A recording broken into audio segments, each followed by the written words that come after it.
This morning, an American killed in West Bank. What family and local officials say about the investigation at last night's vigil. And I'll have a full look at your Sunday forecast. We'll see some light rain and then a big warm up later in the week. Details coming up. Plus, it's National Ice Cream Day, where you can get free scoops. Good Sunday morning. Thanks for waking up with us. I'm Michelle Renee Quinn. And I'm Jacob Madison. You're watching Weekend Mornings. Today is Sunday, July 20th. And did I hear free ice cream at the top of the show? Yes, you did. It is National Ice Cream Day, and we've been waiting for it. Do we have a little surprise for you? Yeah, and the forecast does look pretty good.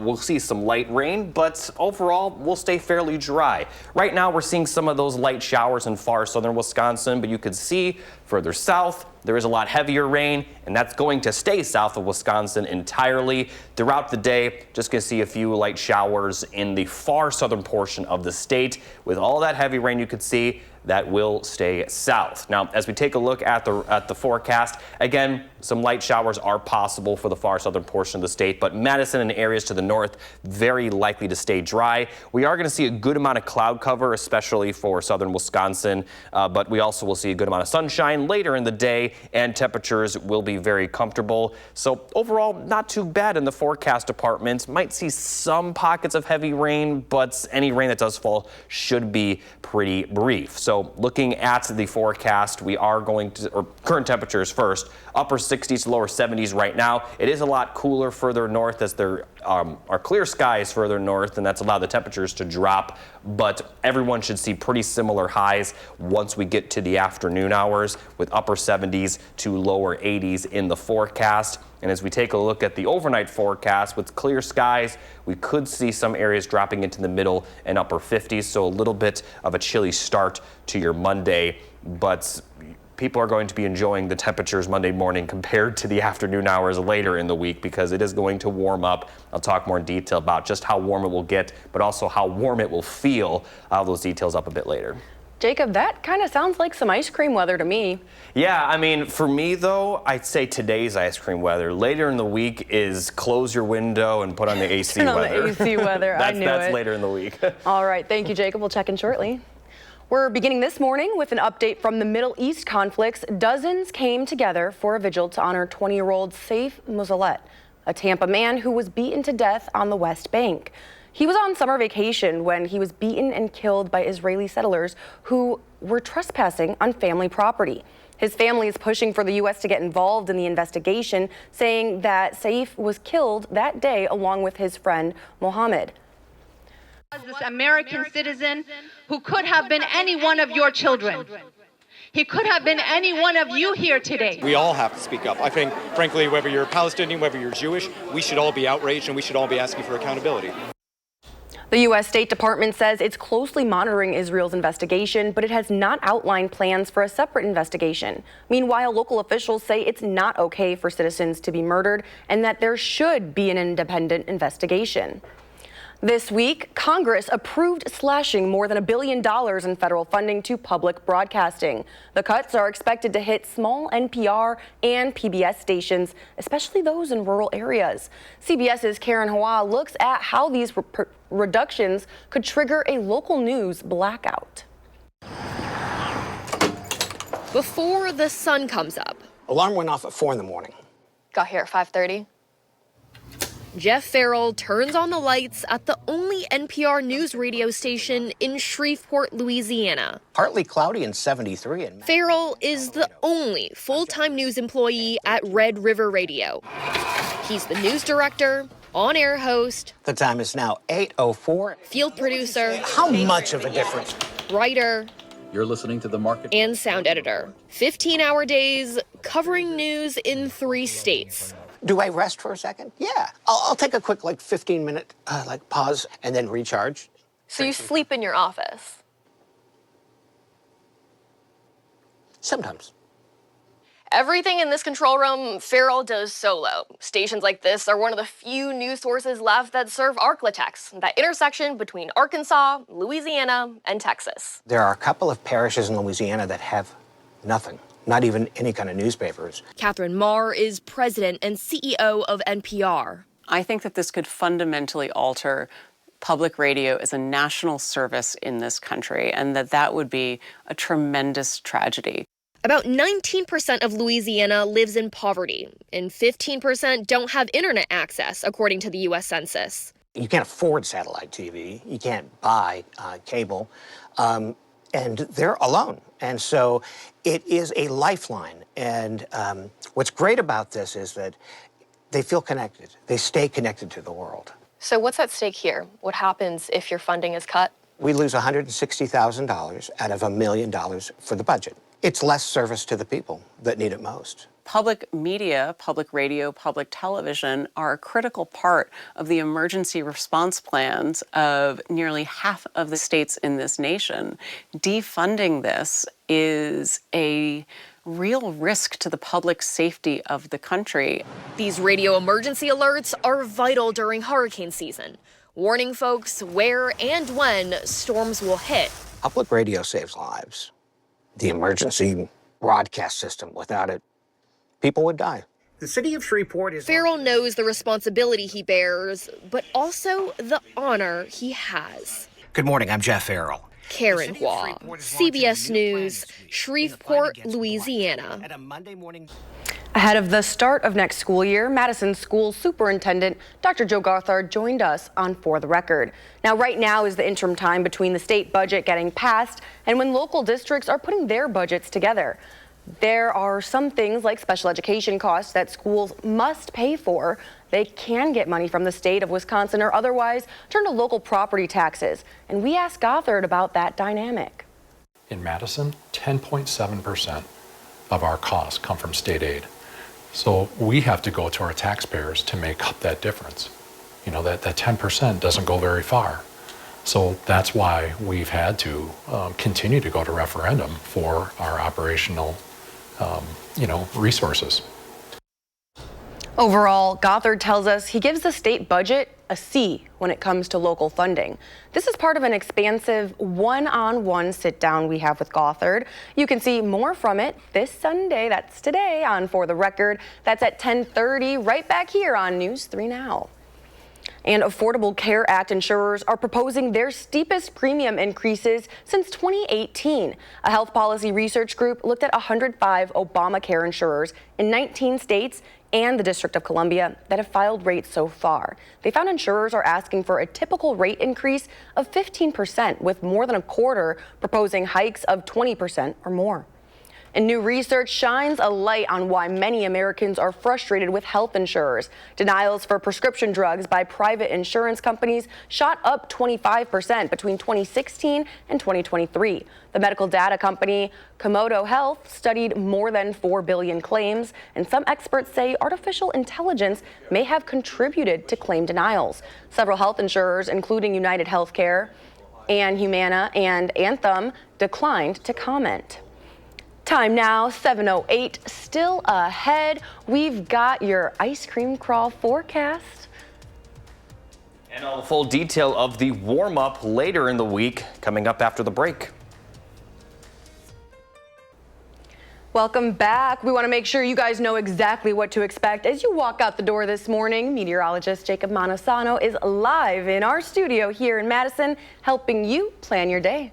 Well, it's going to be pretty good, just some small rain chances, and the small rain chance will continue for the next couple of days. What's going to change is that we're going to see some pretty warm temperatures by the time we get to Tuesday, and alert day is in the forecast for Wednesday for the hot temperatures. That'll be the warmest day this week, and then rain will become much more likely once we get to Thursday. Looking at the current radar again, light showers in far southern Wisconsin. That is going to be just about it today. Maybe some pockets of heavier rain at times, but notice they'll be very isolated and very brief as well. Once we get to the later afternoon and evening hours, we'll see a good amount of sunshine, especially areas north. And I do want to mention the further north you are, the less likely you will see rain. I would be surprised if we see anything north of Dane County. Certainly north of the Dells will be dry today. And then as we get into the day on Monday, we're going to see some showers and storms approach Wisconsin, but they are going to dissipate as they push into Wisconsin. Still could bring some rain for those of you near the Mississippi River, but Dane County and surrounding areas shouldn't see anything on Monday. Could see some isolated showers, but once again, going to be mostly dry during the day, and we'll continue to see a small rain chance for Tuesday with comfortable temperatures the next 2 days as well. Upper 70s, lower 80s today. Some clouds at times, but otherwise plenty of sunshine, especially for areas north. And then for Monday, once again, cloudy skies at times, but still a good amount of sunshine as well with upper 70s to lower 80s. But then as we get towards Tuesday, upper 80s are in the forecast, and we're also going to see humidity values increase, so that's going to rise the heat index values. And Wednesday will be the warmest day with actual temperatures in the 90s and heat index values likely in the triple digits at times. So we have an alert day in the forecast for Wednesday afternoon, but it should stay uncomfortable even during the overnight hours, just not quite to the danger level that it will be in the afternoon, but still very muggy for those overnight hours. As we take a look at the heat index forecast, it's really going to start Tuesday for areas further west where heat index values could be near 100 Tuesday afternoon, but Wednesday will be the worst day. Everyone expect to see those heat index values in the triple digits. And Thursday, although it will be slightly better, it's still going to be very uncomfortable. Middle to upper 90s. Could see more triple digits, but in general, we'll see heat index values in the 90s for Thursday. And then as we get towards Friday, more very hot temperatures. So in general, it's just going to be a very, very uncomfortable week with the rain chances really increasing once we get to Thursday. And even for early next week, there's not really an end to the warmer temperatures. Again, not going to be quite as bad after Wednesday, but still pretty uncomfortable with those high humidity values. And we are going to be seeing a good chance of rain for Thursday and Saturday with smaller chances of rain surrounding those times. But again, by that point, the big story will be the temperatures. Might see some severe weather at times, although the severe weather risk is still unclear at this point. Doesn't look like we'll see any severe weather the next couple of days, though. When I said it's unclear, mostly talking about Thursday and Saturday when rain is more likely. So enjoy the weather today. That's the story, because You know I it's will. going to be mostly dry. Yeah, mostly dry, warm. 78 is ice cream weather. Oh yeah, for sure. Yeah, it's not going to be cool today. But it is going to be cooler compared to where we will be. So that's for sure. Exactly. And it's National Ice Cream Day. Oh, so for sure. Yeah. So who cares? It's probably going to be perfect. sure with the weather. This is going to be a pretty busy event. Yes, well, Madison's chocolate shops are hosting the second ever ice cream cone crawl. And we got a sneak peek at the Sequoia Commons location. Chocolate Shop's Caleb Lawrence shows us a preview of what to expect at each location, and we'll tell you exactly what a cone crawl is. Like a bar crawl, but better because there's free ice cream. What can you tell us today about this crawl? Yeah, well, cone crawl today, man. We are looking forward to it. Last year was our first year of doing cone crawl, but the second year we're going to hit them off with a bang, man. I think that we'll enjoy this event today highly. Now, I'm looking at some of these flavors. I do enjoy the names of them, like Fat Elvis is one that stuck out. Are any of these flavors new from last year? Yeah, we actually do have a few new ones. The Me Want cookie has been highly sought after. It's a blue hue ice cream with cookie dough and Oreos in it. So. Ooh, okay. That sounds delicious, and I believe you actually have that one specific cake. Yes, we do. Try? All right, Me Want cookie, please. Yes. And so, and while you're making that, you said that there, if people check off all of these ice cream flavors around town, they get to some sort of prize. Can you tell us a little bit more about that? Yeah. So as long as you make your way around the 9 chocolate shops here in Madison, there's a prize at the end that we're giving away, and you can receive all the prizes at any of the locations that are participating today. So you have 9 participating locations. Yep. All right. And then is there any location that has anything special, anything separating it from other locations? So all locations have different flavors, so you won't be going to another location and getting the same flavor that you got at the last. I think the variety that we have with our flavors to offer is something fun to look forward to. This is really good. I know I said we were going to do a little cheers, but I got too excited. It's so good. Here, let's do it. Let's do it right now. Right. Cheers. Cheers. Yeah, this is really good, though. Very good. Definitely. What flavor will you have at this location on Midvale Boulevard? So we'll actually have the 2 that you see here. We'll have the Me Want cookie, and we'll have the passion fruit Italian ice here. All right, well, be sure to attend the cone crawl. Jacob Montesano is going to have that forecast with what you need to know right after the break. That's right. Coming up, I'll have your ice cream cone crawl forecast, including what flavors and at which locations. All the details are up next.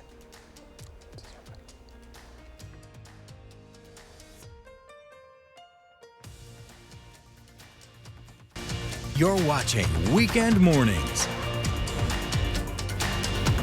Welcome back. Just like we promised, we're getting you ready for National Ice Cream Day celebrations. Jacob Montesano has your locations and flavors for your ice cream cone crawl forecast. Yeah, let's take a look at some of the participating locations. First, we got State Street. The flavor on State Street is Mango Untamed. Now, obviously, there are, I believe, 9 total locations. Let's take a look at some of the others. Monroe Street flavor, my favorite name of the ice cream, Fat Elvis is the name of this one. Some other locations, this one on Midvale Boulevard, Me Want Cookie. Me and Michelle had that at Midvale Boulevard. It was very, very good. Now, we're not going to tell you all the flavors. You'll have to go see for yourself the other flavors, but here are the other chocolate shop ice cream locations: Frank Lloyd Wright Avenue in Middleton, Fordham Avenue, Atwood Avenue, Gemini Drive. There's also 2 others, one in Fitchburg, Research Park Drive, the chocolate shop there, and there's also one in Sun Prairie. This one is on North Grand Avenue, and if you want to get the prize, you have to go to all of them. If my math is correct, that was 9. So yes, there are 9 locations, and you'll have to find out what the flavors are at the other locations. But we had the Me Want Cookie. It was very good. They also gave us the Fat Elvis because we love the name so much. That was very good. Fat Elvis was the best. I don't know if we'll find a better one. I liked Me Want Cookie better, but Fat Elvis was very good. Yes. Okay. And like I said, there is a vegan option at all these places as well. I believe you only have to get one of the ice cream flavors. You don't have to try both. But you only will get one. You have to choose. You either get the vegan option or the other option. Obviously, you don't have to be vegan to have it, but you know. And as you can see, conditions are going to be very good. Maybe an isolated shower, but temperatures very comfortable and certainly warm enough for ice cream. There's not really many days in July that aren't warm enough for ice cream, to be all honest. But yeah, very comfortable weather. Probably going to be pretty busy given that forecast. They said last year was busier than they expected. And in case you missed it in the package before the last break, these prizes you get, they are only until the supplies last. So make sure you go to all 9 locations, and then once you get all throughout all of them, you can get a prize and you can turn in your little scavenger hunt map at your location. And all locations do have prizes, and they're also selling some t-shirts. Take a look at this, you guys. We have one right here. This is very one of the t-shirts that you can purchase. Let's see the back too. We got it all. And then we are going to do a little sneak peek of that prize. Do you have the pin? Right here, if we can maybe zoom in on it. But yeah, these are only as supplies last. Again, the pin is only obviously That's your prize, you guys. Yes. So if you want the iconic, memorable chocolate shop pin, you have to stop at all 9 locations. But I mean, free ice cream is a prize itself, and we've got some here today. The pin is the prize. The shirt is for purchase. Just want to make that clear. Yes. Thank you. Yeah. We have some mini cones, and I just love these because it's the perfect sample size for your mini ice cream, you know? Yeah. I mean, not for your mini ice cream, but for your tasting. If you're gonna have 9 ice cream cones, they should be about this. Yeah. If you had a normal size ice cream cone, you might get up pretty full pretty quickly, even though you would be driving other locations. And I do believe you need to hold this, sir. Thank you. Okay. I'm not good at scooping ice cream. It was always Grandpa's job. And Kaden yesterday told us that my hands are clean. I did wash them before this, but this is... Oh, this is your cone for sure. Oh, okay. I need a napkin. Caleb made it look a lot easier than that, huh? What I was going to say is that he said last year there was a group that biked to all the locations. All of them. It was 68 miles. 68 miles, yeah. That's insane. You guys are awesome. So which flavor is this again? This is the vegan option. So this is your vegan option at Midvale Boulevard. It's like a passion fruit. Now I'm going to try to scoop it. And this one is the Me Want Cookie, correct? Yes, and the Me Want Cookie is the one we tried yesterday. It's very Cookie Monster-esque. You know, you've got, I think it feels like some Oreos in there, some chocolate chips, but this is the flavor we did not try yesterday. Yes. So. How is it so far? Do you like it? I do like it, yes. Okay. It's kind of got like a fruity flavor. Okay. I know our photographer on the morning team during the week is vegan. That was so much better than me. This is the ice cream scoop. Cheers. There we go. All right, well, we'll be back after this, but before we head to break, here is a look at your gas prices.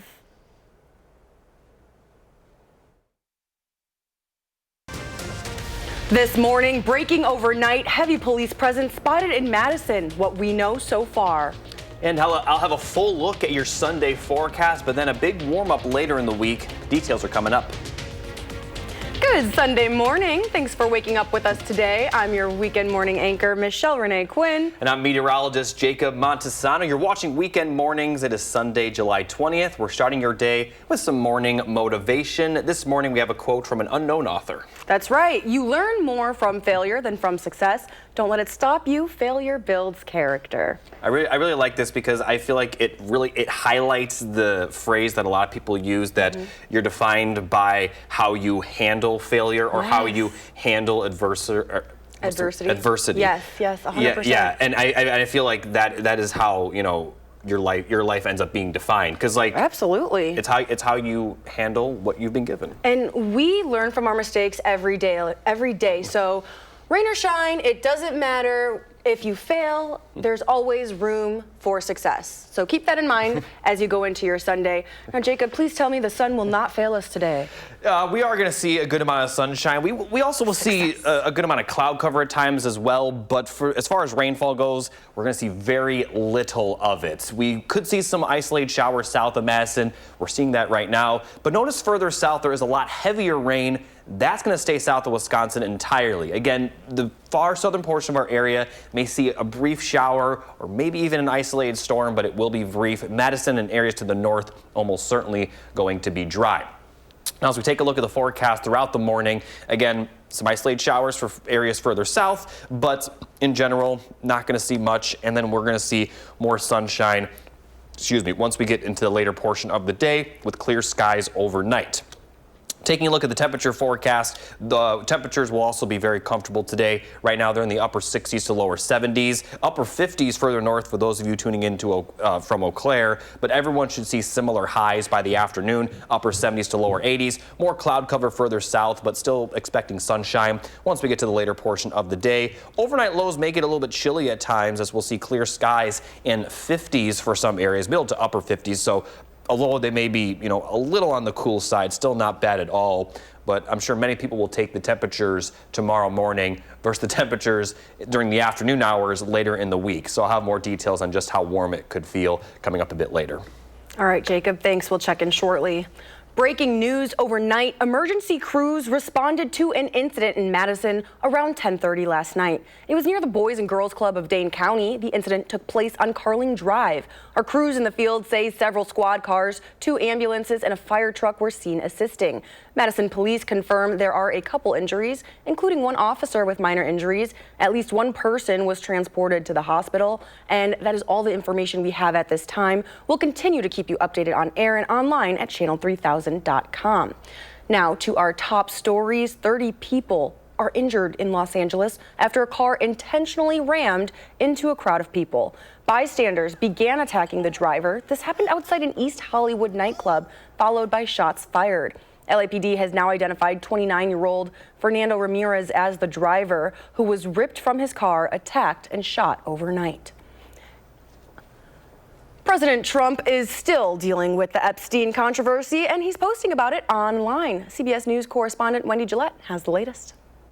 President Trump spent his Saturday golfing, but the Epstein controversy was not far from his mind. He again posted on social media about his request for all grand jury testimony in the Jeffrey Epstein sex trafficking case to be released, which a judge will decide. And he wrote, even if the court gave its full and unwavering approval, nothing will be good enough for the troublemakers and radical left lunatics making the request. Supporters in his own party, as well as Democrats, have asked for more transparency. I think there should be a full disclosure of the materials on Epstein. Statements by the Attorney General that she had all the issues and reviews on her desk for her to take a look at were kind of a promise to the American people that something was coming, and nothing has come out of it. A Department of Justice and FBI memo was released almost 2 weeks ago that said there was no Epstein client list and no more information would be made public. I don't think there's any reason not to release it. The president did call for that, so why don't we have it? President Trump also wrote Friday he's suing the Wall Street Journal for $20 billion over its story alleging that he wrote a birthday note to Epstein in 2003 that included a hand-drawn sketch of what appeared to be a nude woman. And this message, happy birthday and may every day be another wonderful secret. Dow Jones & Co., which publishes the Wall Street Journal, released a statement that says the company has full confidence in the accuracy of the journal's reporting. Wendy Gillette, CBS News. House Republicans could vote this week on a resolution asking for more transparency in the Epstein case. Democrats have their own version that's more legally binding. Now to more local news this morning. It's the last day of the Dane County Fair, and the Dane County Sheriff's Office is reminding fairgoers of age restriction rules. There's a 7 p.m. age limit, so youths under the age of 18 must be accompanied by a parent or guardian after 7 p.m. Sheriff Barrett says they want to make sure people are being safe while they enjoy themselves. And a local hero is set to be honored next week. The Fitchburg Police Department is celebrating the retirement of its canine Drago. That's on Wednesday, August 13th at McKee Farms Park. It'll start at 6. In a statement from the department, they say after years of loyal service, the Fitchburg community canine Drago is hanging up his badge and beginning a well-earned retirement. And in consumer news, another day, another scam. Shorewood Hills Police Department is alerting residents against scam emails. Now, these emails are impersonating Village Board President John Imes. The department says they've been made aware of the fake emails claiming to be the board president. And as always, if you receive an email that seems suspicious, even if it appears to come from an unknown or known name, don't click any links or respond. You can check IP addresses, and we always have tips to spot these scams in my consumer reports during the week, so I'll be sure to keep you guys on alert. In more consumer news this morning, tariffs are putting a strain on local food pantries. Amid increasing grocery prices and inconsistent trade agreements, one local food pantry continues to provide. If affording groceries is difficult for you or someone you know, the Badger Prairie Needs Network, or BPNN, in Verona can help. It serves up to 700 Dane County households weekly. BPNN offers fresh produce, dairy, and meat and shelf-stable items. Unlike other food pantries, BPNN offers a culturally familiar food program to help people connect to their cultural heritage. The pantry also operates a unique kitchen-to-table program using meals from local employers like Costco or Hy-Vee. And through that, we take food that would normally go into the landfill and repackage it into family-sized portions that we call grab and go. So you can just throw them in the microwave. Some of them are salads that are ready to eat, and that makes for a quick, nutritious meal for our families. The pantry is open to anyone who can provide proof of Dane County residency and identification for each household member. Now, that includes a driver's license, passport, or even a school letter for the kiddos. Now, the pantry operates 5 days a week with varying hours. Those are on your screen now if you'd like to take a picture. Burton says a majority of the families they serve are working families. So regardless of your job status or the number of people in your family, this is a resource for anyone in need. Money saved on groceries can always make a difference when it comes to pinching pennies to make a bill on time. Now, with the recent federal and local food assistance funding cuts, including the loss of a program supporting local farmers, that creates added challenges for the pantry, and the tariffs teetering make it even more difficult. After the break, I'll show you how you can help Badger Prairie Needs Network continue to serve. And I'll be back with a full look at your Sunday forecast and for the upcoming week after the break. Stick around. This is Weekend Mornings.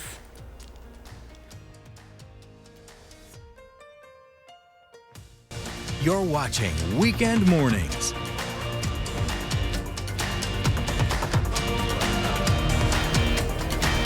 Welcome back. It's 7:40 and we are ready to get you prepared. We have your future track and we're looking at that rainfall. Good morning, Jacob. Good morning, Michelle, Renee. Small chances of rain for the next couple of days. As I've been talking about all morning, the rain today will mostly stay south of Wisconsin. Some light showers and maybe an isolated storm for far southern Wisconsin, but still not going to see much. Madison and areas north almost certainly going to be dry. We'll see another small chance of rain Monday and Monday night as well. Not going to see much, with a small chance of rain continuing for Tuesday and Wednesday as well. But as we get into Thursday, rain chances will increase a little bit, mainly in the afternoon and evening, as we'll see those those showers and storms kind of move back into our area, and that's going to continue into the overnight hours Thursday with more rain chances for Friday, and then Saturday looks like the best chance of rain this week, as we are going to see the best chance of some widespread showers and thunderstorms. Now, obviously a lot can change between now and then, but looking at that rain chance forecast throughout the week, we are going to see it increase kind of throughout the week, dipping a little bit Friday before rising again on Saturday. And we also will see the temperatures warm up. So as the temperatures warm up, the rain chances increase, and that's going to lead to some pretty high humidity values and some pretty uncomfortable temperatures. But I'll have a full look at the heat index forecast coming up after the next break. All right, thanks, Jacob. We'll check in again shortly.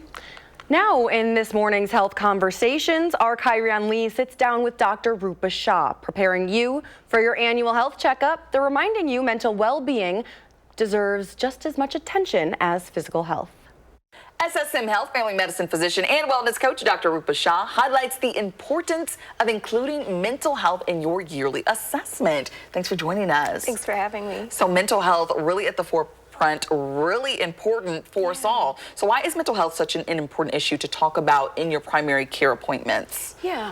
We want to know about your mental health when you come in. We want to know how you're doing mentally, because a lot of times your mental health can really even impact your physical health. So sometimes, let's say, for instance, people come in with fatigue or headaches or abdominal pain. A lot of these sometimes can stem from these underlying symptoms of anxiety or depression. So the more we know about you as a total person, the better it helps us take care of you. So the mental health is really important to mention to your physician. If you're not doing well, speak up. We have so many resources that we can get people in touch with. And I know some people may be hesitant to do so, may be hesitant to speak up. So what are some signs that someone should reach out for that mental health support? Yeah, if you're feeling more depressed or down than usual, if your appetite is low, you're not eating, or you're finding that you're no longer sleeping well, you're waking up frequently at night, you're not motivated, you don't feel like being social or going out. These are all signs and symptoms of a more serious type of depression. Or with anxiety, you might have excess worrying all the time. This is the time to speak up, because again, we have resources, we have medications, and we want to know if you're struggling in any way, because we're here to help. And I know oftentimes you may get those questionnaires asking you, how are you doing? How important it is to how important is it to tell the truth on those? Absolutely, 100%. We ask that at each and every visit, because we want to know and we want to make that a priority for your health. I know it's very easy for people to maybe, make those answers a little different than what they're actually feeling, because they're afraid. Right. Yes. So what would be your advice to, encourage somebody to, be truthful on those? Yeah. So remember, as your physician, we really want to form that doctor-patient relationship with you. So you need to feel that you can be open and honest with us and know that you can trust us, because we have your best interest at heart. And again, we have so many resources that we can offer and put you in touch with mental health resources that you may not know about, whether immediately at the appointment or at a later time. So yeah, definitely speak up and say something. Very good. Yeah. And so how can viewers take simple steps to protect their mental well-being? Yeah, again, it comes down to some of those basics we talked about, right? I would say at the forefront of that, though, sleep is super important, making sure that you get 7 to 8 hours of sleep a night. We know that dramatically can improve mental health. Good nutrition is always important, right? A healthy diet. And then just having people that you can lean on, that social network, people that can call, check in on you, that you can talk to, and that are just interested in what's going on with you. All right, plenty of resources out there for everyone. Dr. Shah, before we go, where can we find you? People can find me on Instagram at Wellness with Dr. Shah. Thank you so much for joining us. Thanks for having me.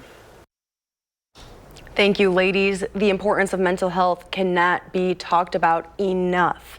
The time now is 7:45. Still ahead, Jacob brings you the final forecast when we come back on Weekend Mornings. But first, if you have a little kid turning 3 soon, let us know and we can share their picture on TV. We'd love to wish them a happy birthday. You're watching Weekend Mornings. Keep it here.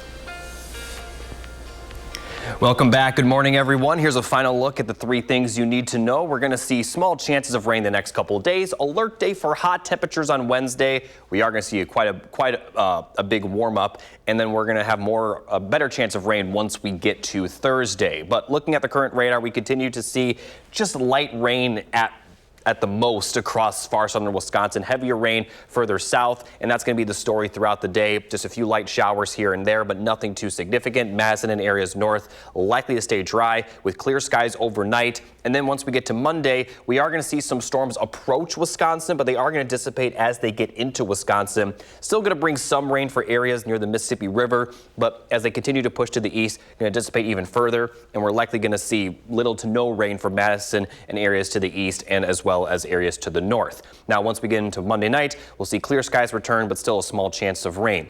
Temperatures very comfortable today, upper 70s, lower 80s. Some clouds at times, especially south, with more sunshine north. And we'll have a pretty similar forecast for Monday. Clouds at times, but also sunshine at times. Upper 70s to lower 80s, pretty quiet. But then the temperatures are going to warm up starting Tuesday. Upper 80s will be in the forecast. We'll also see an increase in the humidity values, so the heat index values are really going to increase up into the 90s, with triple-digit heat index values possible Wednesday. And we have an alert day in the forecast for those hot temperatures on Wednesday, with the heat index values from around 100 to 105. And again, this is only for Wednesday afternoon, but it's going to be hot Tuesday and the days after Wednesday. So just because we have one day of the alert day doesn't mean it's not going to be uncomfortable and borderline dangerous the other days of the week. So looking at the heat index forecast, we may see the triple-digit heat index values start for far western Wisconsin and southwestern Wisconsin on Tuesday.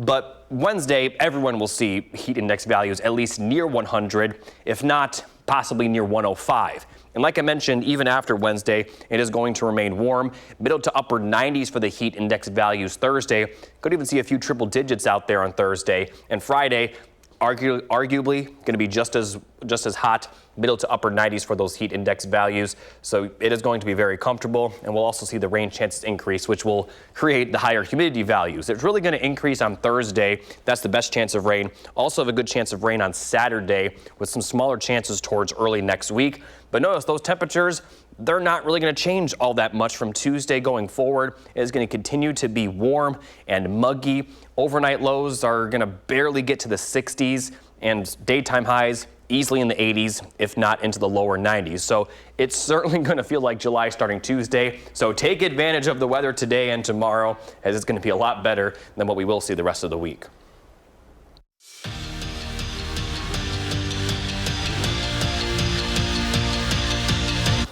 Joe Pavelski is all about growing the game of hockey in the state of Wisconsin. Part of the reason that he's a part owner of the Janesville Jets. Now, the Jets just a few months away from one of their biggest moments in franchise history, the opening of Woodman's. Now, this isn't just any Woodman's, it's Woodman's Arena, their brand new stadium. Earlier this week, the hockey legend spoke on WCLO about what it means for the community. It's one of the biggest deals going on in Janesville right now. And I think we're all so excited for it and so excited for the city. And that's where the passion of Bill McCoshen comes out and what he's kind of been able to do with leading the way with the Janesville Jets, bringing this team there, getting me on board and being excited about it. And that's your morning sports fix. Now for entertainment news, the Writers Guild of America has called for an investigation into the cancellation of CBS's Colbert Show. The CBS says the cancellation was a financial decision and not related to the show's performance or content. Colbert is an outspoken Trump critic, and the Writers Guild of America represents writers on the show and reached out to New York Attorney General Letitia James. In a statement, CBS says, the Writers Guild says it's concerned the cancellation was a bribe to curry favor with the Trump administration. 7:53 now, still ahead on Weekend Mornings, a song that brings the nostalgia. Your weekend playlist pick is coming up. You can create a weekend playlist with us by sending me a song with the subject playlist pick to my email, mrquinn@wisctv.com. Tune in on Weekend Mornings to hear your song. And here's a look at For the Record. That's coming up. Hey, Michelle Renee. What does a letter grade look like for the state budget in terms of education funding? Coming up on For the Record, we sit down with the MMSD superintendent to find out. Plus, we press him for answers on the allegations that he directed the misuse of COVID funds during his time at the St. Paul Public School District. That's all ahead this morning at 10:30. You're watching Weekend Mornings. Welcome back. We're sending you off with your weekend playlist pick. It's an oldie, kind of, but it is a goodie. Take a listen. I got a feeling